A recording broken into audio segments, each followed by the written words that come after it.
चोर है क्या है? अरे चल निकल।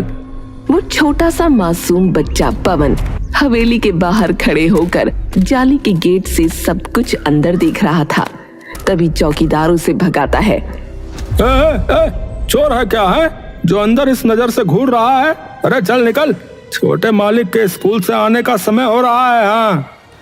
एक बड़ी सी कार में लगभग पवन की ही उम्र का बच्चा बैठकर स्कूल से आ रहा था। चौकीदार उसके लिए फौरन दरवाजा खोलता है। ये सब देखकर पवन अपने घर की ओर निकल पड़ता है। उसका घर एक झोपड़पट्टी में था। अरे काम का ना काज का, दुश्मन अनाज का। दिन भर आवारा गर्दी करता रहता है। पढ़ना लिखना तो है नहीं है। हम तो हवेली के मालिकों की जूती के नीचे दबे हुए नौकर हैं, नौकर। और बेटे को भी वही करना है, इसीलिए पढ़ाई नहीं होती इससे। हैं क्यों मेरे बेटे को हमेशा बोलते रहते हो एक दिन मेरा बेटा खूब आगे बढ़ जाएगा? अरे बस इसकी माँ ने बिगाड़ रखा है। जा रहा हूँ मैं काम पर। पवन के पिता हवेली में ही काम किया करते थे।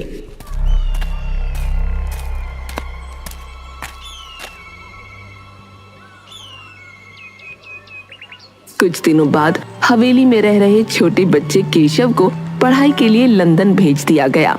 इधर पवन आवारा बन गया और दूसरी तरफ केशव लंदन में। यह हराम का जना अभी तक कहाँ घूम रहा है, कुछ पता नहीं। देखो रात के 11 बज गए हैं। इतने में ही पवन घर पहुंचता है। आप तो बस मुझे हमेशा डांटते रहना। आपकी दवाई लेने गया था मैं। बुढ़े हो गए हो लेकिन अकल ठिकाने नहीं आ रही।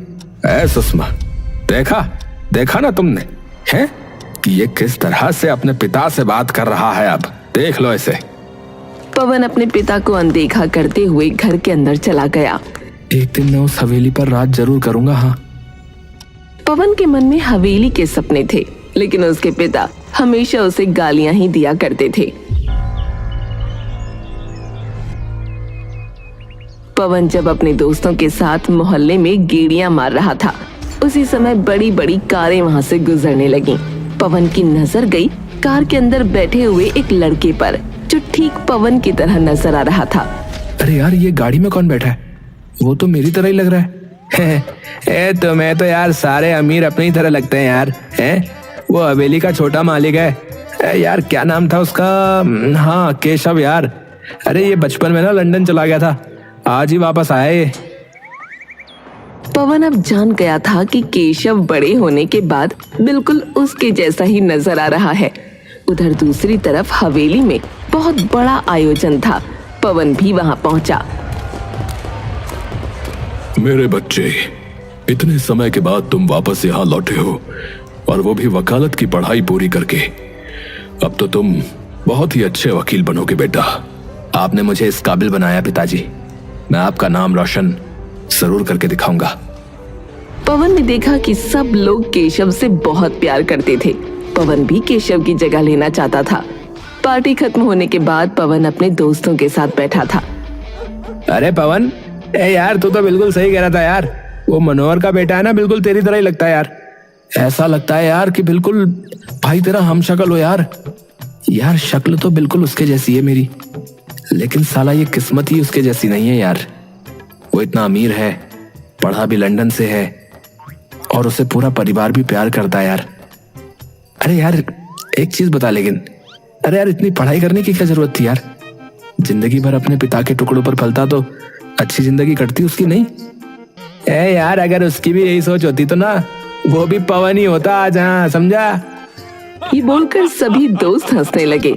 आज पवन पूरी रात घर नहीं गया। अगली सुबह जब वो घर पहुंचा,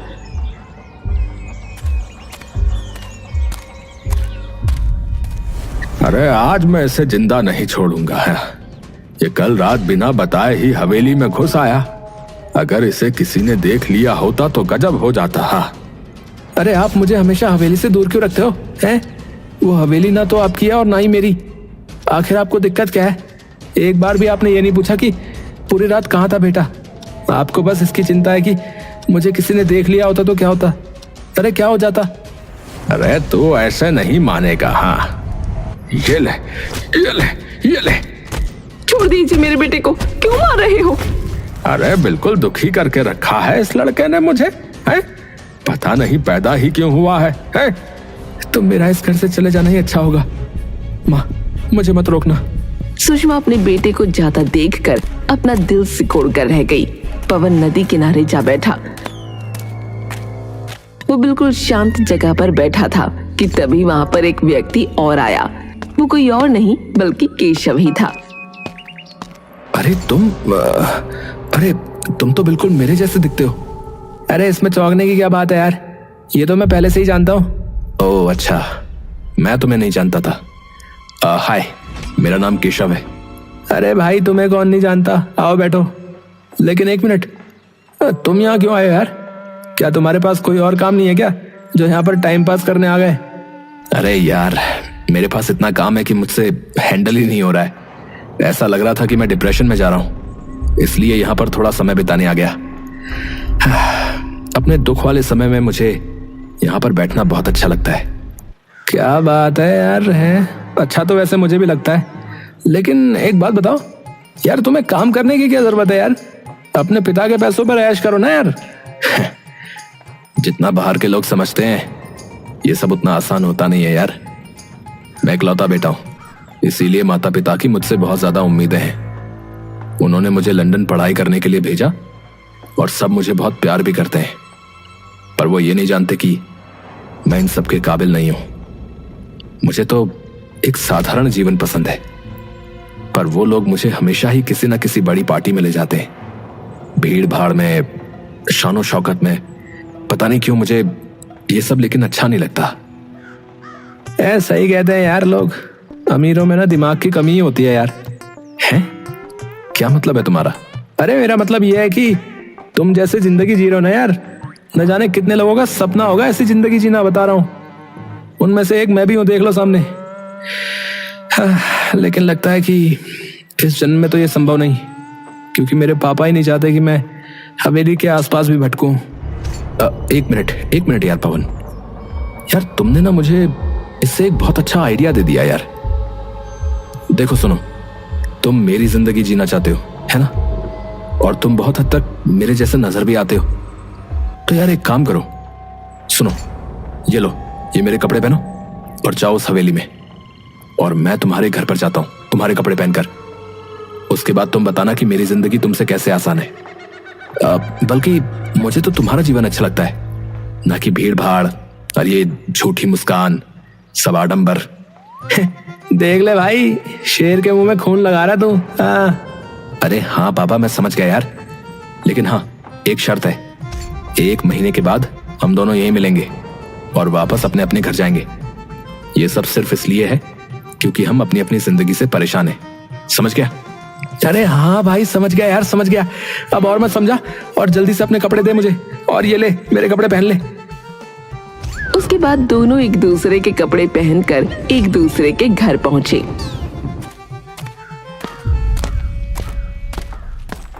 पवन की माँ केशव को पवन समझ खूब प्यार जताती है। मेरा बच्चा कल रात से न जाने कुछ खाया है कि नहीं। पिता की डांट से भला कोई ऐसे नाराज होता है क्या? चल जल्दी अंदर आ जा। सुषमा अपने हाथों से उसे खाना खिलाती है।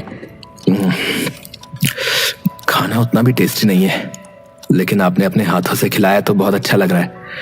ऐसे ही मुझे अपने हाथों से रोज रोज खाना खिलाना माँ। हाँ मेरे बच्चे। और वहां दूसरी तरफ हवेली के अंदर पवन, जो कि केशव के भेष में था, वो खूब ऐश करने लगा। बेटा कहाँ चले गए थे तुम लेट हो। मैंने कहा था ना कि 2 बजे कोर्ट पहुंचना होगा। पापा मैं ना बहुत थका हुआ हूँ, क्या मैं थोड़ा आराम कर सकता हूँ क्या? हाँ, ये भी कोई पूछने की बात है बेटे। तुम अपने कमरे में चलो, मैं तुम्हारे लिए जूस भिजवाता हूँ। पवन आराम से जाकर केशव के मखमली बिस्तर पर लेट जाता है। अबे यार, जिंदगी हो तो ऐसी हो यार, वरना हो ही ना साली। ये मखमली बिस्तर, अरे वाह, एसी भी लगा हुआ है यार, और कितना बड़ा कमरा है यार। अरे यार, इस कमरे के जितना तो मेरा घर भी नहीं है। मजे ही आ गए यार।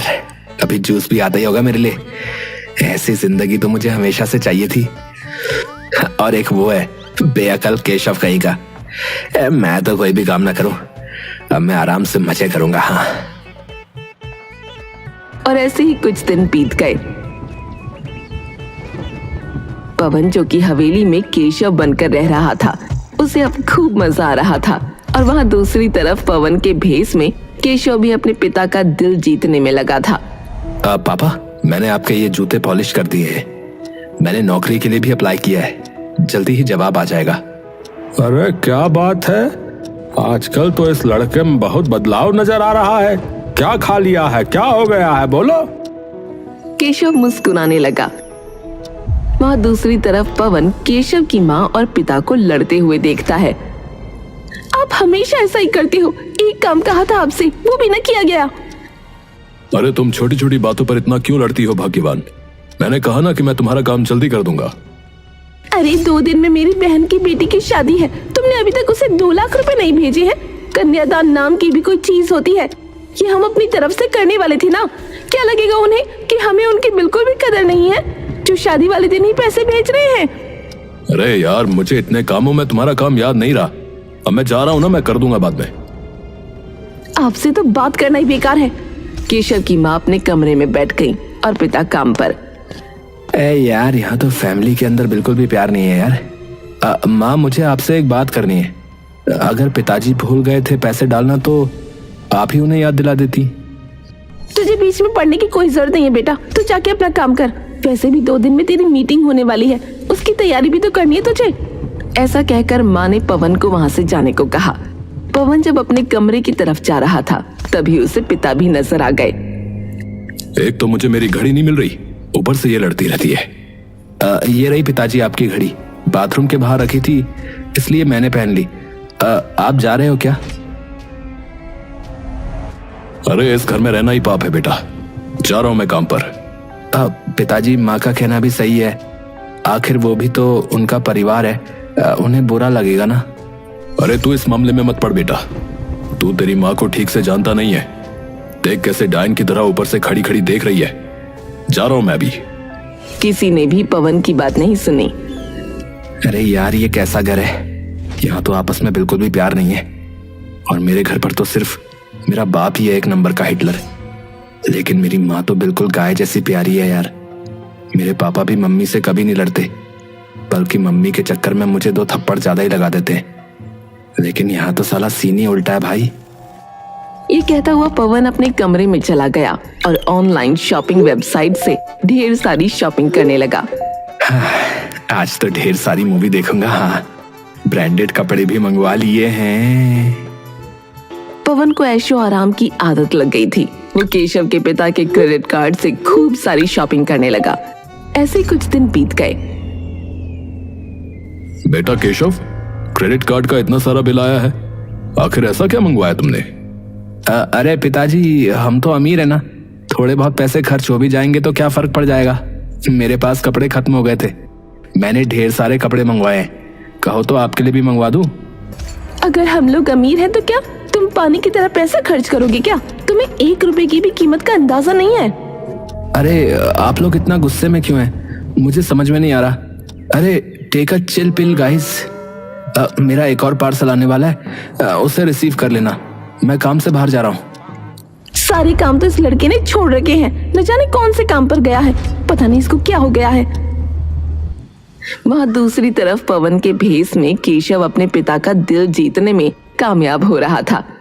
पिताजी, मेरी जॉब का रिस्पॉन्स बहुत देर से आया, लेकिन मुझे 20,000 रुपए की नौकरी मिल गई है। अरे अरे, ये तो बहुत ही अच्छी बात है बेटा। अरे मुंह मीठा करने के लिए अपनी माँ से चीनी लाने को तो बोल दे जरा। आप कितने कंजूस हो, बेटे की नौकरी लगी है और एक मिठाई भी नहीं मंगवाई जा रही आपसे। अरे वो मिठाई भी तो मेरे ही पैसों की आएगी हैं? अरे जब ये खुद कमाने लगेगा तो खुद ही हमारा मुंह मीठा कर देगा, समझी? अब भला ये मनोहर जी के लड़के केशव जितना तो समझदार और काबिल है नहीं है कि महीने के 1 लाख रुपए कमा ले हैं? बहुत अच्छी बात है पिताजी, मैं भी आपको काम करके दिखाऊंगा। इतने में ही मनोहर के सीने में दर्द उठता है। सबने बिना समय गंवाए उन्हें अस्पताल में भर्ती किया। डॉक्टर, क्या हुआ पापा को? उनके हार्ट की सर्जरी करनी होगी, उनका हार्ट ठीक से काम नहीं कर रहा। ये सुनते ही केशव बहुत घबरा गया। वो फौरन पवन के पास फोन करता है। ये खबर सुनते ही पवन भी दौड़ा दौड़ा अस्पताल पहुंचा। डॉक्टर साहब, क्या हुआ है मेरे पिताजी को? अरे एक ही बात कितनी बार पूछोगे? तुम्हारे पिता का हार्ट ट्रांसप्लांट करना होगा। उनका हार्ट ठीक से काम नहीं कर रहा है। जल्दी से पैसों का इंतजाम कर दो। ये सुनकर पवन के पैरों तले जमीन खिसक गई। पिताजी के इलाज के लिए तो ढेरों पैसे लगेंगे, कहां से लाऊंगा मैं इतने पैसे? पवन, तुम इसकी चिंता मत करो। मेरे पास मेरे क्रेडिट कार्ड है, उनका इस्तेमाल करके अपने पिता का इलाज करवा लो। लेकिन वो पैसे तो तुम्हारे हैं यार। अरे यार, इस समय पिताजी की जान ज्यादा जरूरी है। पवन केशव का क्रेडिट कार्ड लेकर फौरन रिसेप्शन पर पहुंचता है। एक्चुअली सर, ये सारे कार्ड डिक्लाइन हो रहे हैं।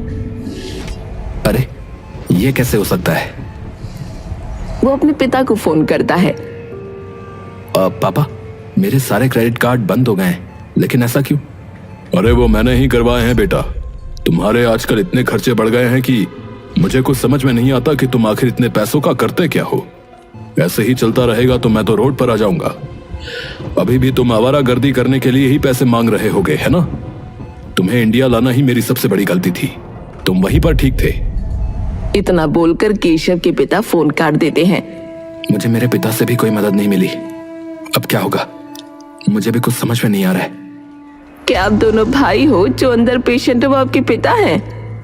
जी नहीं, हम भाई नहीं हैं। और हाँ, वो मेरे पिता हैं।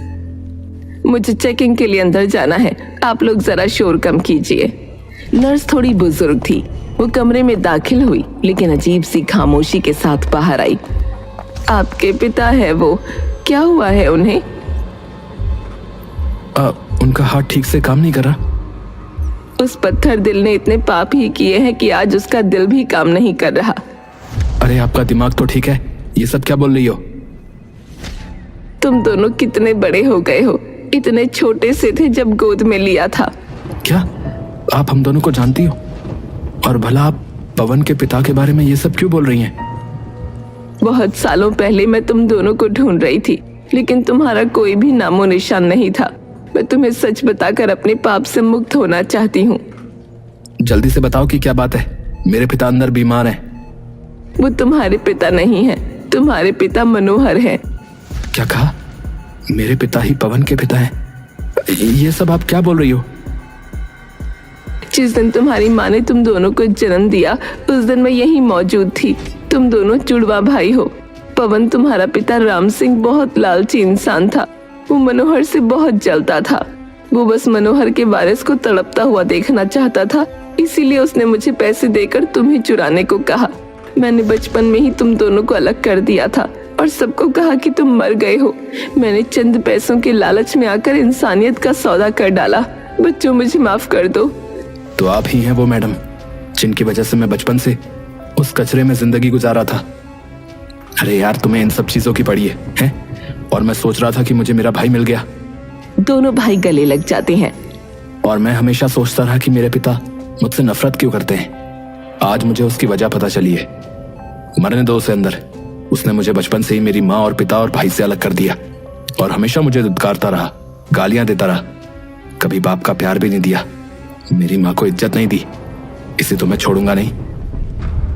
इतने में ही केशव के घर वाले भी वहां पहुंच गए। पिताजी, आप यहाँ?